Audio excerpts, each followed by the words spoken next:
E quais as perspectivas depois da alta de preços expressiva para esse mês de fevereiro? A nossa entrevistada agora é economista e conselheira do Corecon aqui de São Paulo, Carla Bene.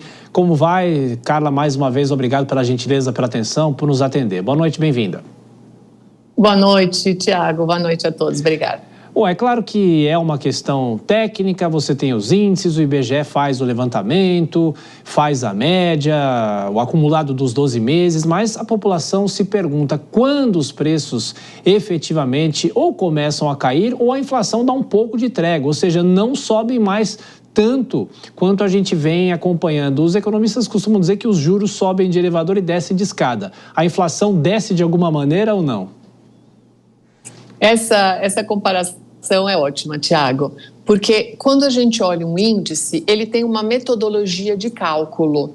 E essa metodologia de cálculo, ela é uma referência, principalmente no longo prazo, para correções de contratos. Então, por exemplo, IGPM, ou próprio IPCA ou INPC, você usa isso para corrigir contratos, basicamente. E isso se descola do supermercado do dia a dia.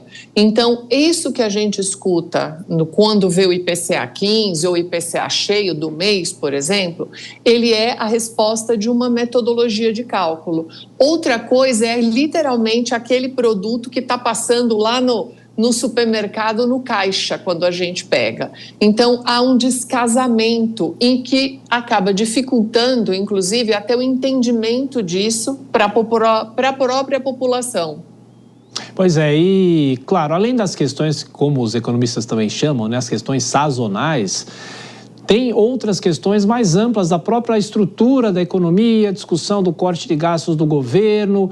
O que mais que é possível, pelo menos, projetar para os próximos meses? Tem alguma possibilidade de alívio nisso? Ou vamos ter altas dos juros para tentar combater a inflação e talvez é um remédio que não funcione mais como funcionava em outros tempos? Eu acho que esse é o ponto central que você mencionou. A questão nossa da meta, ela inclusive precisa ser debatida, porque a meta de inflação, ela é decidida 3 anos antes. Então, se você reparar nos últimos anos, a gente está completamente fora dos 3%. Então, todo ano que você fica fora, o presidente do Banco Central tem que escrever uma carta para o presidente do Conselho Monetário Nacional, que é o ministro da Fazenda, dizendo o porquê que você ficou fora da meta. Então, eu até trouxe aqui uns dados importantes. Nós tínhamos até 2020 a meta de 4%. Depois disso, a gente começou a ter uma redução dessa meta. 3,75, 3,5, assim sucessivamente. Ou seja, desde 2021, quando a gente fixou a meta de 24, você deixou 3%. E nós já temos vários materiais, inclusive da própria Fundação Getúlio Vargas e tudo, mostrando que essa meta ela é incompatível com o nosso país, ela poderia ser mais flexível. Então, nós temos cartas de economistas, inclusive importantes, que encaminharam ano passado para o Conselho Monetário Nacional. Então, a própria meta, Tiago, ela é quase que feita para não ser cumprida. Então, isso dá uma pressão também muito forte, inclusive politicamente falando. Campos Neto teve que escrever por 2 anos uma carta explicando. O Galípolo também provavelmente esse ano já vai começar do mesmo jeito como você falou. É muito provável que a gente não saia, ou seja, não chegue nos 4,5%.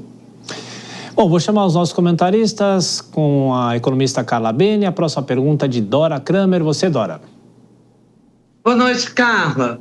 Esse pacote de bondades, chamado pacote de bondades do governo, essa série de medidas, consignado, FGTS, isenção do imposto de renda, alguns economistas, seus colegas, dizem que isso vai ter um impacto negativo, claro, sobre a inflação. Você concorda?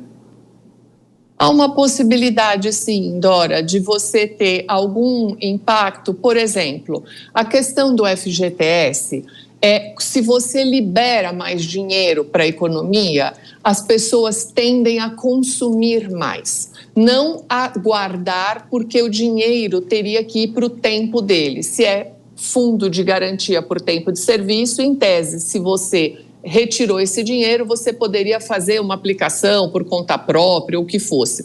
Então, você acaba indo imediatamente para o consumo, que são as necessidades diárias da pessoa. Esse daí é uma possibilidade.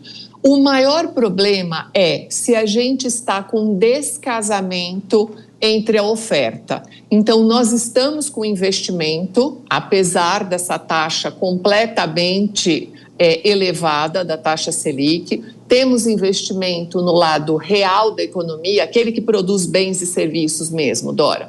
Então, se você tiver esse aumento de produção, você consegue fazer uma equação. Onde que está o problema? Existe um intervalo de tempo, até porque o investimento de hoje é o emprego de amanhã. Rapidamente, para a gente fechar, Nelson Kobayashi. Carla, boa noite, prazer falar contigo. O que precisa ser feito, então, no curto prazo, para que isso seja amenizado? É muito difícil quando a gente pensa, por exemplo, na parte de alimentos, em montar uma estrutura rápida, porque eu tenho produção, eu tenho, por exemplo, que cuidar das questões climáticas. Então, essas oscilações, principalmente na parte que a gente acaba consumindo mais no dia a dia, que é a inflação de alimentos, ela fica muito mais difícil de ser controlada nesse curto prazo. Se a gente mantiver o patamar do câmbio no patamar que não voltar a subir, Kobayashi, aí sim a gente consegue ter uma certa estabilidade, porque se o dólar subir muito e a gente continuar exportando os itens que mais se consomem na mesa, os preços voltam a subir também. Conversamos com a economista, conselheira do Corecon aqui de São Paulo, Carla Bene. Muito obrigado mais uma vez pela gentileza, bom descanso, voltaremos a nos falar. Obrigada, boa noite a todos.